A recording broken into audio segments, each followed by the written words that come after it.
자, 이슈 포커스 시사 풍향계 기호일보 한동직 국장 나오셨습니다. 자, 한 국장님 어서 오십시오. 네, 안녕하세요. 예. 자, 인천공항에서 그 택시를 이용했던 시민들이 한두 번씩 경험한 적이 있으실 텐데요. 바로 그 바가지 요금입니다. 최근에 그 미터기를 사용하지 않고 임의로 요금을 받거나 또 부당하게 할증을 부과하던 택시기사들이 경찰에 무더기로 적발됐다고 하는데, 자, 이 소식부터 좀 전해주시죠. 네, 그렇습니다. 지금은 뭐 7, 80년대도 아니고 그리고 그러니까요. 또 이제 세계의 관문인 인천공항을 오가는 손님을 대상으로 이 바가지 요금을 부과했다는 게 이해되지 않는데요. 인천경찰청 관광경찰대는요. 지난 5월 27일부터 이달 17일까지 인천공항을 출입하는 택시 출차 기록과 운행 기록을 전수조사해서 집중 단속을 벌였다고 합니다. 이 단속 결과를 보면요. 여객자동차 운수사업법 등을 위반해서 적발된 66건 중에 이 택시 미터기를 사용하지 않고 운행한 사례가 29건으로 가장 많았고요. 다음으로 30% 할증과 이 별도로 이 1,000원의 호출 요금을 받는 등 이 모두 103건의 그 단속됐다고 합니다. 이제 경찰은 이를 통해서 영업용 택시기사 그 51명을 여객 자동차 운수법 위반 혐의로 이제 불구속 입건했다고 하는데요. 네. 특히 이번 단속은 이 영업용 택시만 전수 조사했을 뿐 이 개인 택시는 이 자료를 제출하지 않아서 못했다고 하는데 경찰은 인천시 등 각 지자체의 인천공항을 거점으로 운행하는 이 택시에 대한 이 운행 기록을 요청한 상태라고 합니다. 개인 택시에 대한 조사까지 더해지면 이렇게 그 적발될 숫자가 더 늘어날 수 있다 이렇게 보여지고 있습니다. 그 적발된 그 바가지 사례를 보면은 그 외국인이나 또 늦은 시간에 입국한 또 내국인을 상대로 했다고 하던데, 바가지 수법도 뭐 다양했다면서요? 네, 그렇습니다. 한 택시 기사는 이제 미터기를 작동해 정해진 요금만 받아야 하는데도요. 지난 1월부터 3월 말까지 60회 가량을 미터기를 작동하지 않고 이 택시를 운행했다고 합니다. 이렇게 한국에 입국한 외국인이나 이 늦은 시간 택시를 이용하는 내국인을 대상으로 미터기를 켜지 않고 구두로 금액을 협의해서 이 더 많은 요금을 챙겼다고 하는데요. 네. 보통 인천공항에서 미터기 요금으로 그 6만 원에서 10만 원이면 갈 수 있는 이제 부천, 이 서울 등을 20만 원을 받고 이동하는 이 시기였다고 합니다. 이와 함께 인천공항에서 이제 서울과 경기 고양, 광명, 김포, 부천, 인천 등은 택시 그 공동 사업 구역이라고 합니다. 그래서 할증 요금을 이제 받지 않아야 하는데요. 하지만 이들 택시 기사들은 이제 할증 요금을 받았다고 하는데, 예를 들면 이렇습니다. 인천공항에서 송도까지 요금은 한 2만 7천 원 이 가량인데 이 30%를 할증한 이제 3만 6천 원 정도를 받았고요. 그리고 또 인천공항에서 이제 부천은 이제 4만 9천 원 정도 나오는데 6만 원 정도 이렇게 받았다고 이 경찰은 밝히고 있는데, 또 인천공항에서는 이제 택시를 불러도 이제 호출 요금이 발생하지 않습니다. 하지만 이제 이들 택시 기사들은 이 외국인과 여성이 타면 호출 요금으로 1,000원씩 모두 233회에 걸쳐서 이 택시 요금 외에 이 호출 요금을 받았다고 하는데요.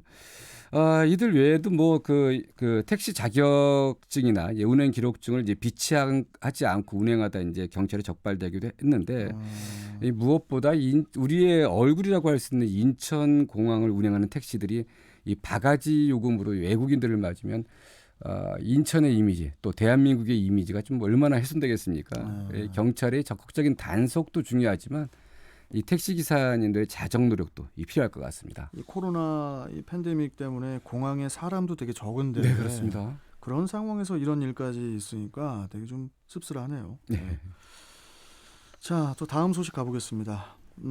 수도권 광역급행철도죠. GTX 노선에 그 추가 정차역 신설을 놓고 지역 간의 희비가 엇갈리고 있다고 하는데요.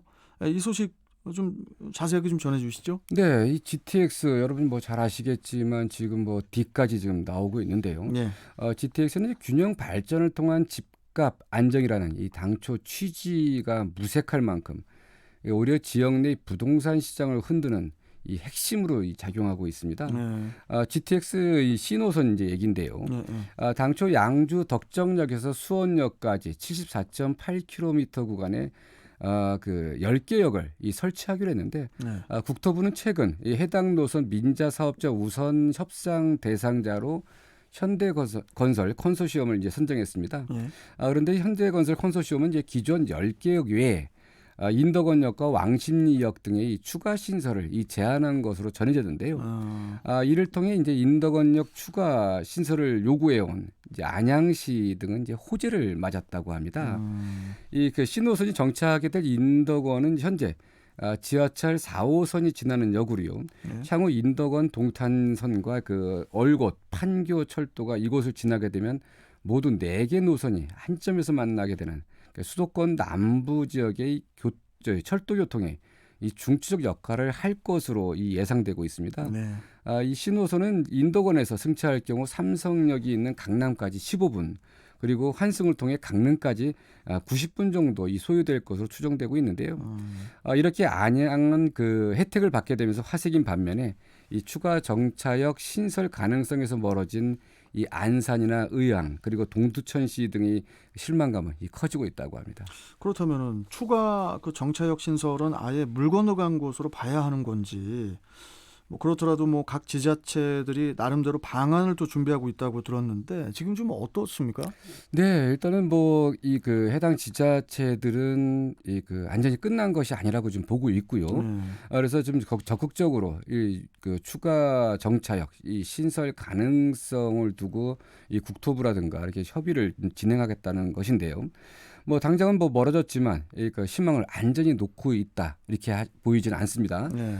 일단 먼저 안산시의 경우를 보면요, 이 사업비 2천억 원을 부담하겠다 이런 카드를 이제 들고 이제 GTX 신호선 안산 연정을 요구해왔는데 윤하섭 안산시장까지 나서서 안산시에 반드시 GTX 신호선이 운영될 수 있도록 역량을 총동원하겠다 이렇게 강조하고 있고요. 네.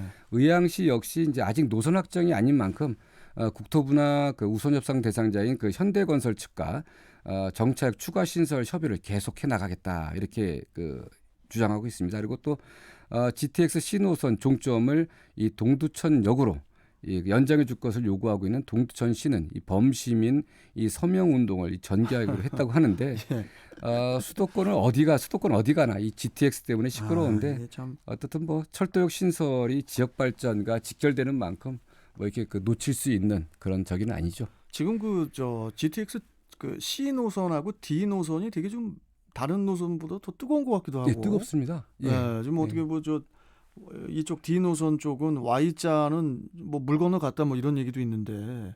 지금 Y자 부분도 이제 인천 자체적으로도 적극적으로 좀 나서곤 있지만 아직은 좀 뭐 부족한 그런 감도 있고요. 예. 참 일단 뭐 GTX 관련한 노선 경쟁이 뭐 계속 뜨거운데 여러 방면으로의 또 각 지자체의 노력도 필요하다고 보여지네요. 네. 자, 오늘 말씀은 여기까지 듣도록 하겠습니다. 고맙습니다, 국장님. 네, 감사합니다. 자, 이슈 포커스 기호일보 한동식 국장이었습니다.